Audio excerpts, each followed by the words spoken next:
Hello everyone and welcome to a quick Windows tutorial. In today's video I want to show you how to change mouse speed in Windows.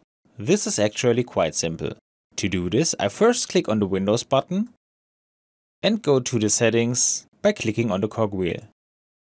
Here I select Devices. Now I click on Mouse in the left sidebar, and this is where I can find my cursor speed.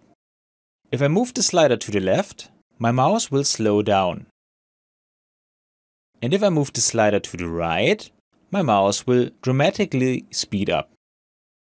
And that's all you need to know. I hope you enjoyed the video, and I will see you again in the next tutorial.